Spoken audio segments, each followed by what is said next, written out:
Galera, nós vamos agora para a força de atrito, parte 1. Essa força de atrito está na aula 9, na apostila Física 2, na página 160.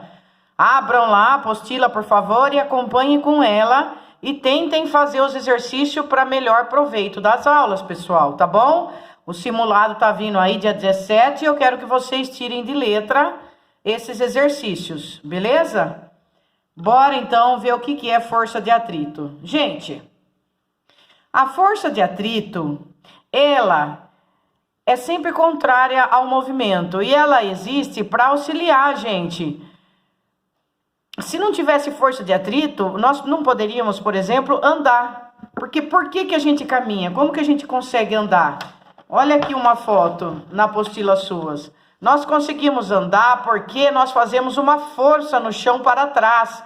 E o chão, pela força de ação e reação, faz uma força na frente e a gente consegue andar. Mas isso porque tem atrito. Se a gente tiver numa pista de gelo, por exemplo, que tinha antigamente nos shoppings, e for lá com o nosso calçado, nós não conseguimos andar, porque não tem atrito. Se eu for numa pedra que tem limbo, ela não tem atrito, e eu for tentar andar, eu vou cair com certeza, muito perigoso. Eu levei 4 pontos na minha testa por causa disto. Mostrarei os pontos para vocês quando tivermos oportunidade.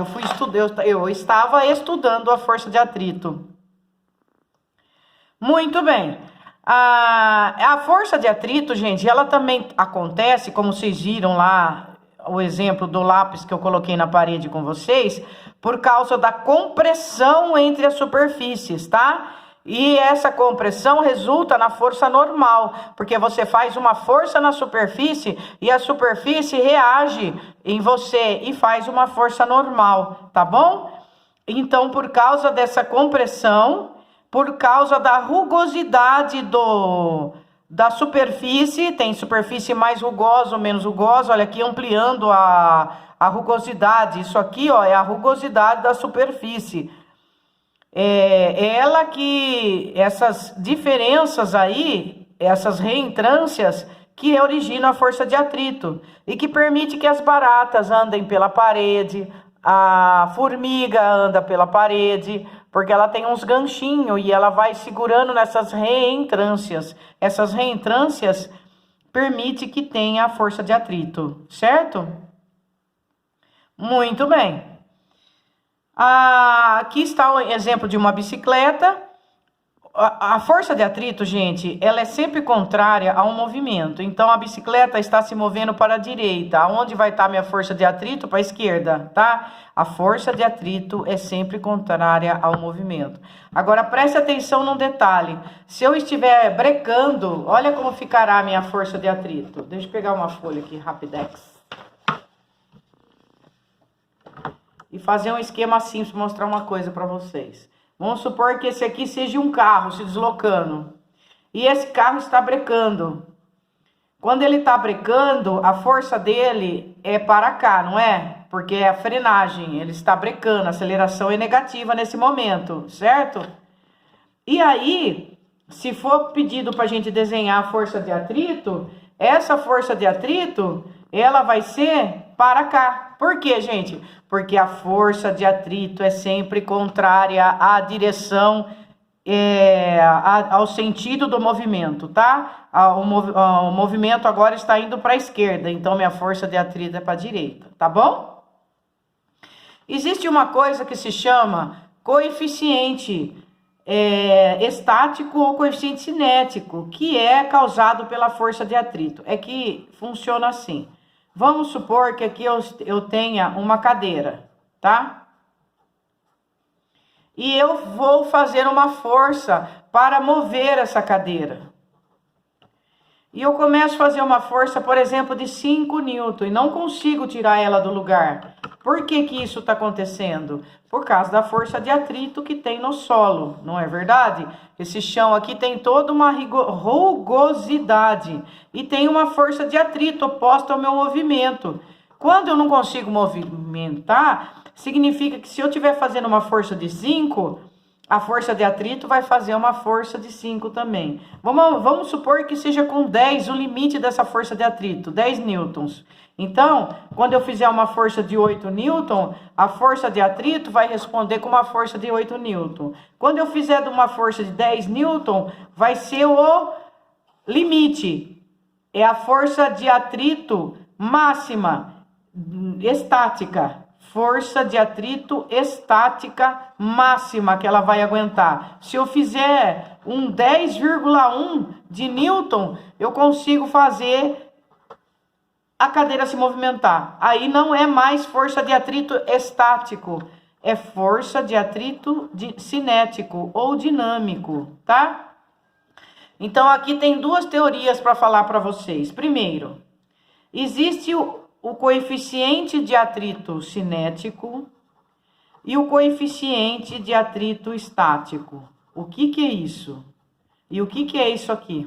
Isso é a letra Mi grega, é que eles usam para representar o coeficiente de atrito, eles usam essa letra Mi aqui, tá? E existe dois tipos de coeficiente, o coeficiente de atrito cinético e o coeficiente de atrito estático. O coeficiente de atrito estático existe quando você ainda não colocou o corpo em movimento, ou seja, ele está parado em relação a algum referencial, ele não está em movimento. Quando ele não está em movimento, ele tem o coeficiente de atrito estático, tá? Quando ele tem movimento, o coeficiente dele chama cinético, ok? Então, por exemplo, quando você está empurrando a cadeira com 5 newtons, e a força de atrito responde com 5 newtons e você não consegue mover a cadeira porque a sua força não é suficiente para vencer a força de atrito, o coeficiente que existe aqui chama coeficiente de atrito estático. Você vai chegar num coeficiente de atrito estático máximo, porque mais um pouquinho que você fizer de força, ele consegue se mover. Aí ele não vai ser mais coeficiente de atrito estático e vai ser coeficiente de atrito cinético. Tudo bem até aí? Esse coeficiente de atrito é um valor pequeno, ele sempre está variando entre 1 e 0, tá? Esse coeficiente de atrito, ele é pequeno. O coeficiente de atrito estático e o coeficiente de atrito cinético é menor ainda, porque o coeficiente de atrito estático ele é maior para ele segurar o objeto, né? E aonde está esse coeficiente de atrito cinético que tanto está se falando? Esse coeficiente de atrito estático ou cinético está na fórmula da força de atrito. A força de atrito, como ela depende da normal, que a gente viu na apostila, para eu achar a força de atrito, eu tenho que fazer o Mi vezes o N. O Mi é um coeficiente, é uma constante, tá? Que pode ser estático se o corpo estiver parado ou pode ser cinético se o corpo estiver em movimento. E esse aqui é a força normal. A força normal é a força de contato, que ela só existe quando existe contato entre as superfícies, tá bom? Então tá aí a formulinha da força de atrito e tem esse coeficiente que a gente vai aprender direitinho sobre ele aqui, é só a apresentação, tá bom? Esse coeficiente de atrito, seja ele cinético ou seja ele estático, ele é adimensional. Adimensional. Nossa Senhora. O que quer dizer adimensional? Que ele não tem unidade. Por que ele não tem unidade? Porque se eu isolar o coeficiente de atrito, vai ficar força dividido pela normal. A unidade das duas é Newton. E quando eu divido Newton por Newton, eu fico sem unidade. Por isso que ele é dito adimensional. Tá ok? Dada a introdução, voltemos à apostila de vocês. Chique, né? No último. Quando a gente caminha numa praia, você empurra a areia e a areia empurra você. Você tem ação e reação, mas você só consegue andar por causa da força de atrito. Lembra sempre da pista de gelo.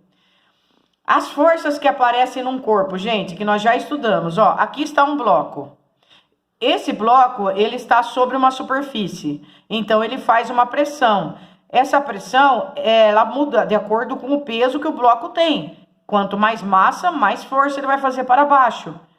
Em resposta a essa força-peso, existe a força normal, que é a força de reação, não é? Que não estão no mesmo bloco, lembra disso? Eles não estão no mesmo corpo. O peso é a força que o bloco faz na mesa. A normal é a força que a mesa faz no bloco. Um está no bloco, que é o peso, o outro está na mesa, que é a normal. Só que desenha-se assim para ficar um efeito didático mais fácil de entender. Agora vamos supor que eu estou puxando esse bloco com uma força F para a direita. E como superfície é rugosa, existe a força de atrito. Nos outros exercícios que a gente fazia, também tem a força de atrito, né? Porque tem a resistência do ar e tem a rugosidade da superfície. É que não se falava para simplificar. Agora entrou essa força de atrito para a gente trabalhar, tá bom? Quando vocês trabalharem com a segunda lei de Newton, FR igual a M vezes A, vocês vão fazer, por exemplo, F menos FA igual a M vezes A. Só entrou mais uma forcinha, tá bom? Essa aqui não entra quando o movimento é horizontal, né? O vertical não entra. Muito bem. Aqui ele fala que se o bloco permanecer em repouso, o atrito será dito estático. Olha lá. Se o bloco permanecer em repouso, o atrito será dito estático. O coeficiente vai ser estático, de parado. E a força de atrito vai equilibrar a força motriz. O que é a força motriz? A força motriz é a responsável por colocar o corpo em movimento, tá? Então, aqui no caso, quando eu estou parado, se eu não tenho aceleração, né? Ah lá, a gente só iguala as forças. Nós também já fizemos isso. Aqui está falando do valor da força de atrito, que varia entre 0 e a força de atrito estática máxima, tá? Aqui ele está dando a teoria para vocês do que eu conversei com vocês um pouquinho. Por favor, leiam, né? Não vou ficar lendo a apostila com vocês. Aqui é o atrito dinâmico, que é aquele que existe quando tem movimento. Então, agora... ele deu pra gente a formulinha da força de atrito, μ vezes N, pra gente calcular quanto ela vale, né? 10 newton, 8 newton, para eu saber quanto vale uma força de atrito, eu faço μ vezes N.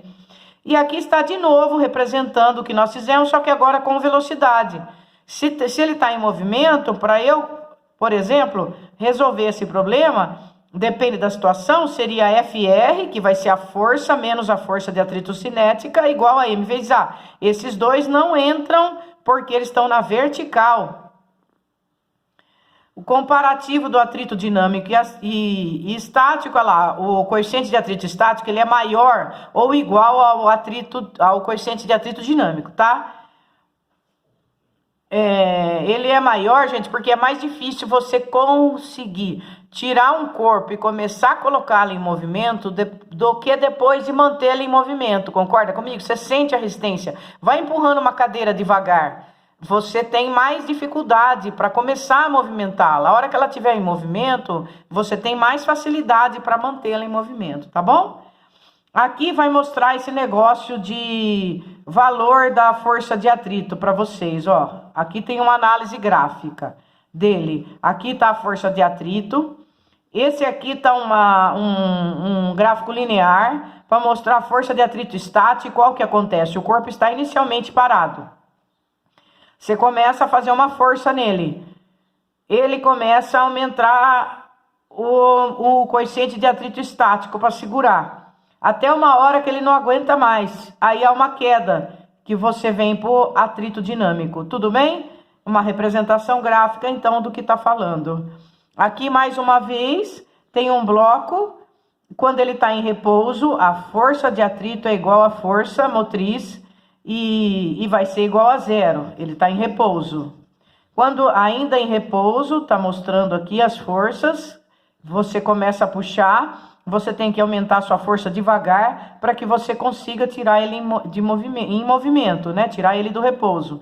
Aí, aqui está na iminência do movimento. Quando ele está na iminência do movimento, é aquela força de atrito estática máxima, tá? É mais um pouquinho, ele não vai aguentar e ele vai começar a se movimentar. Aí cai para a força de atrito cinética. A força de atrito dinâmica, ela independe da força. Ela depende do que, gente, a força de atrito? Ela depende, é só pensar na formulinha dela. Ela depende do coeficiente de atrito, quer dizer, da rugosidade, Cada superfície tem um tipo de rugosidade e vai ter um tipo de coeficiente de atrito. E depende da normal, tá bom? Pronto, vou devagar fazer exercícios com vocês, tá bom? A oitava, para evitar que seus pais, que já são idosos, não sofram acidentes do piso escorregadio do quintal da sua casa, Sandra contratou uma pessoa para fazer ranhuras na superfície desse piso. Atitude ecoprático, que não gera entulho, pois torna desnecessária a troca de piso. O fato do piso com ranhuras evitar a pessoa de escorregar está ligado ao atrito, que a gente acabou de ver. Aqui está uma pessoa empurrando uma geladeira, tá? Ela está fazendo uma força F. Olha a direção da força F que ela está fazendo, para cá, né? A figura ilustra uma pessoa aplicando uma força F para a direita em uma geladeira com rodas sobre a superfície. Ela tem rodinha. Vamos analisar as teorias com cuidado. Vamos lá. Nesse contexto, afirma-se que o uso de rodas anula a força de atrito com o solo. Não, a rodinha, ela ajuda. Você vai fazer bem menos força do que se você empurrasse sem rodinha. Mas ela não tira o atrito, tá? Ela diminui, ela ajuda, porque tem o rolamento. A única força que atua na geladeira é a força aplicada pela pessoa. A única força é essa aplicada pela pessoa? Não, né, gente? Quando nós temos um corpo em cima de uma superfície, tem todas essas forças que nós acabamos de falar. Tem a força peso, tem a força normal e tem a força de atrito, tá bom? Só não tem a força de atrito quando o problema falar pra gente: despreze as forças de resistência, despreze a força de atrito. Terceiro, ao usar rodas, a força de reação normal do piso sobre a geladeira fica menor. Não, gente, a força normal não tem nada a ver com as rodinhas. A força normal tem a ver com o peso da geladeira. A geladeira vai fazer um peso na superfície. A superfície vai fazer uma força normal na geladeira. Então, aqui nós teríamos a força peso, que é da geladeira, e aqui a força normal, que é a reação. Não. A geladeira exerce sobre a pessoa uma força oposta e de igual intensidade a F. Verdade. A pessoa faz uma força na geladeira e a geladeira vai fazer uma força na pessoa. Então, a geladeira sente uma força que a pessoa está fazendo nela. E a pessoa sente uma força que a geladeira está fazendo nela. É a formulinha da ação e reação, tá bom? Então, a 4 está correta. Se a geladeira se movimenta com velocidade constante, não tem aceleração, né, pessoal? Ela está em equilíbrio, verdade. Se ela movimenta em constante, ela está em equilíbrio. A verdadeira é a 4 e a 5. Vamos para a 10ª. A 10ª, nós temos um desenho aqui de uma rampa T1, T2 e T3, certo? Nós temos aqui um esquema mostrando uma pista. Ele está falando que essa pista é sem atrito, olha lá. Em um local onde a aceleração da gravidade é constante. Os trechos T1, T2 e T3 são retilíneos. A inclinação de T1 é maior que a inclinação de T3. Então, peraí. Vamos passar uma reta aqui para a gente ter noção. Aqui. E aqui nós temos uma inclinação. E aqui nós temos outra inclinação. E ele está falando que a inclinação desse é maior que a inclinação desse aqui. Muito bem. Um corpo é abandonado do repouso a partir da posição A. Tá aqui o corpinho, ó, tá vendo? Um corpinho aqui, ó, ele é abandonado a partir do repouso do ponto A. Sobre as informações, afirma-se que a força resultante sobre o corpo é nula no trecho T2, força resultante. O que seria isso? Quando ele está no trecho T2, ele afirmou aqui que ele está, deixa eu achar onde, não tem atrito, a aceleração da gravidade é constante. Para responder, considere as afirmativas referentes.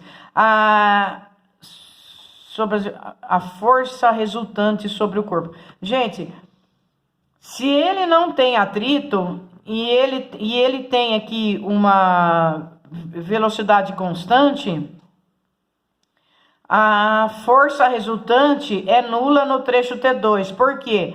Porque se ele não tem atrito, ela está em equilíbrio, tá? Então a força é nula no trecho T2. É isso que ele está falando, a força resultante, tá? Muito bem. Que mais? Mantém sua direção e o sentido durante todo o movimento. Não, né? Aqui o sentido é para baixo, tá? É porque está num plano inclinado, né?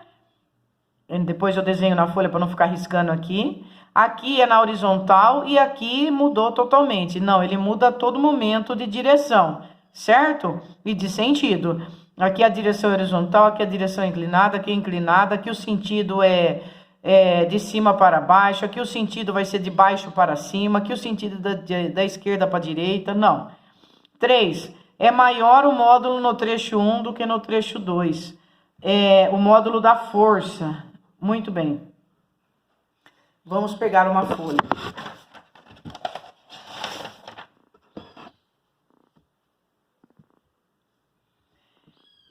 Aqui tem uma inclinação.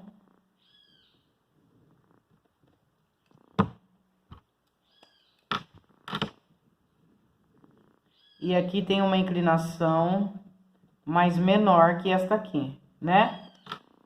Muito bem. Aqui eu tenho o trecho T1, aqui é o trecho T2 e aqui é o trecho T3. Quando eu estou nesse trecho aqui, olha, eu estou num plano inclinado. Eu estou assim. E eu tenho um ângulo aqui, alfa, tá? Aí, a força que aparece é essa, porque ele falou que não tem força de atrito. E essa força aqui, nesse caso, gente, ela vai ser dada pelo seguinte, ó. Imagine aqui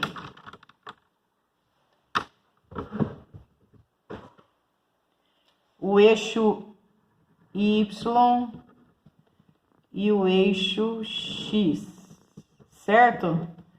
Essa força que tá aparecendo aqui, olha. Oh, meu Deus. É o Fx. Essa força veio da decomposição da força F, tá? Que ele estava se movimentando. Porque, digamos assim, que aqui eu tenho uma força Y e aqui eu tenho uma força X, né?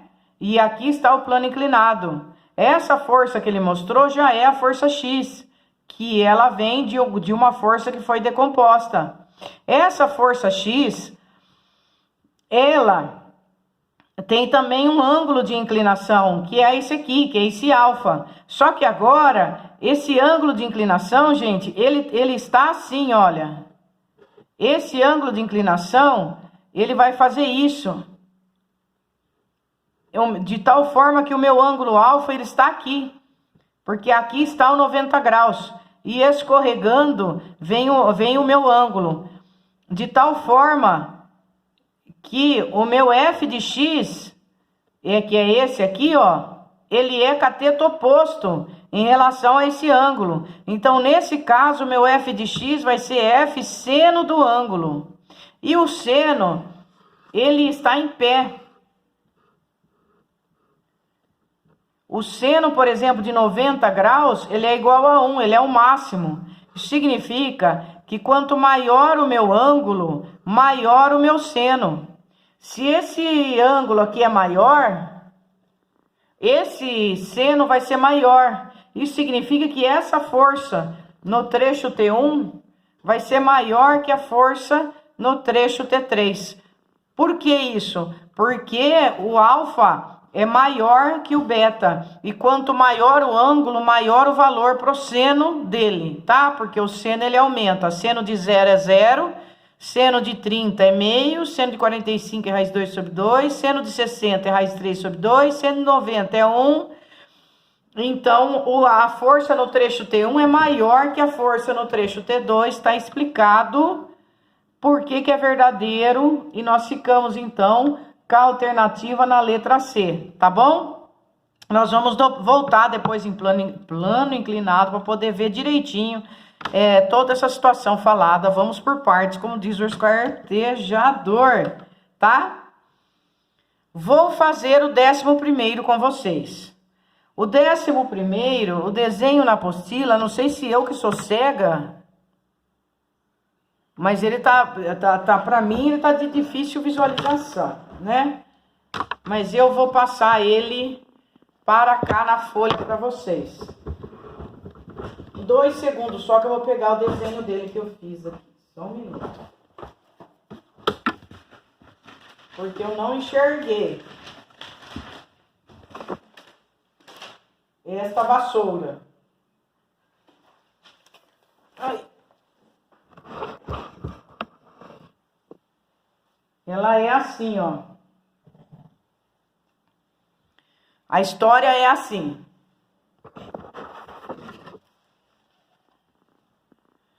Uma mulher, usando o pequeno gancho na extremidade do cabo da vassoura, pendura no varal. O varal, muito tenso e de comprimento igual a 5 metros, mantém uma ligeira inclinação com o horizonte devido a um desnível de 10 centímetros entre 2 pregos, nos quais ele é preso. Considere-se que para a pequena massa da vassoura, 0,8 quilos, o cordame não sofre envergadura considerável. A força de atrito que impede a vassoura de escorregar até o prego mais baixo, em newtons, é igual a... Então, esse exercício, quer que a gente informe para ele qual é a força de atrito que não deixa que essa vassoura escorregue. Vamos fazer o desenho direitinho, então, para a gente poder enxergar. Ó, ela é assim.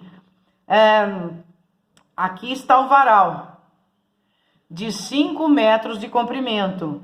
E esse varal sofreu uma inclinação, como ele falou, de 10 centímetros, certo, gente? Essa inclinação já vou passar para metro, que assim não tem BO. Tá aí os 5 metros, tá? Muito bem. Ele tá perguntando pra gente qual que é a força de atrito que mantém a vassoura parada aí, sem se movimentar. Então, isso significa que a força de atrito, que é sempre contar, a tendência seria ela vir para cá, né? Que a vassoura, ela tem um peso P, né? Para baixo sempre. E aí, isso aqui é um plano inclinado. Então, ele tem um eixo aqui, Y. E aqui um eixo X. E por causa desse plano inclinado, esse peso P aqui vai se decompor em duas forças. Uma PY e a outra PX, certo? Assim. Aí, de novo, aqui formou um triângulo retângulo, não é? Um triângulo retângulo aonde eu vou ter o meu seno de novo. E esse seno, ele vai estar aqui. Esse ângulo, que nós podemos chamar de ângulo alfa. Esse PX meu, tá vendo que ele vai ser cateto oposto em relação a esse alfa? Né? Eu fiquei assim. Aqui é o 90 graus. Aqui é o meu ângulo alfa. E aqui é meu PX. É isso aqui que eu tenho, tá bom? Essa força de atrito, como ela tá em equilíbrio, pessoal, e eu vou falar que a minha força de atrito é igual ao PX.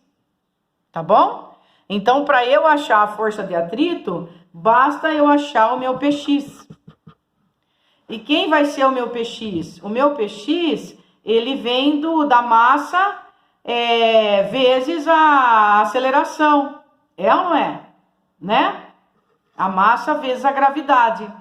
Só que, como ele está inclinado, eu vou ter que colocar ângulo aqui. Então, a minha força de atrito vai ser dada por mg seno de θ, tá?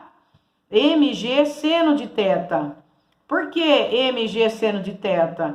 Porque o meu P de x, ele vai ser o P vezes o seno de θ. E por que vai ser seno de θ? Porque o P de x está como cateto oposto em relação ao ângulo. Então, o meu P de x, ele vai ser P seno de θ. Aí eu venho aqui e vou substituir m vezes g, que seria a definição de peso, só que vai ser, como o meu P de x é P seno de θ, ele vai ficar mg seno de θ. Tranquilo? Pronto, agora para eu achar a força de atrito, basta eu substituir. A massa que ele deu da vassoura é 0,8, se não me engano. Vamos buscar. 0,8 quilos. O G é 10. E o seno... Como eu faço para achar o seno? O seno, gente, vocês se lembram da definição dele, que seno é igual a cateto oposto sobre hipotenusa? Então, para eu achar o seno nesse caso, ele vai ser o cateto oposto, que é 0,1, sobre a hipotenusa, que é 5. Então, o meu seno de θ vale 0,1